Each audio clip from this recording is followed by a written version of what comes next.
Majara-jaros anozikanwa kuti awa izegeza lieutenant panapa auya chiexposa corruption iri kuitiwa aiwa naRuto Chivhayo pamwechete aiwa nethe Kenyan counterpart anova the president William Ruto. Panguva ino anouya achinzi aiwa these guys they are helping each other to funnel mastate minerals using Ruto Chivhayo as a private jet. Sana pena mashoko ari kuuya panapa achinzi aiwa these guys varoramba vachirwadzisa ronda kuna VP Sadc nobva subscribe like on the bell icon. Tinoda pendo paka mudanyura chiti Kenyans affirming as William Ruto dines and wines with mnangagwa frontman and ex-convict Ruto Chivhayo in what appears to be a web of sophisticated gold smuggling syndicate.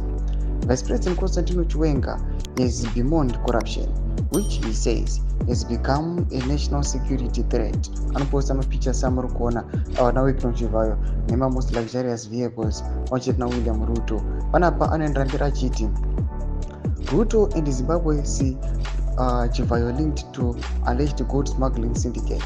Controversial Zimbabwean businessman Ruto Chivhayo is accused of smuggling gold using his private jet, with the claims implicating Kenyan President William Ruto as a key player. The allegations raise concerns about international complicity in gold smuggling operations. Calls for investigations are growing, demanding accountability and transparency in the matter. Tomashkwana mudanyurwa panapa achinzi aiwa kana kuda the full report just go to that website monyaskuwana aiwa full analysis yenhau iripo pakati paRuto Chivhayo naWilliam Ruto vachinzi aiwa these guys vari kuuya panapa vachinyaskunyora minerals emunyika yeZimbabwe vachimasmugla vachimabudisa aiwa private jet yaRuto Chivhayo. Panapa chitiko chinoiswanikwa kunzi aiwa these guys vanyaskuita zvinhu zveagainst macitizens. As we are seeing, VP Sadc has already said this corruption has become a security threat in area Zimbabwe, but these guys they are not listening up. Vari kuuya vachinyaskundekleta mashoko aVP Sadc.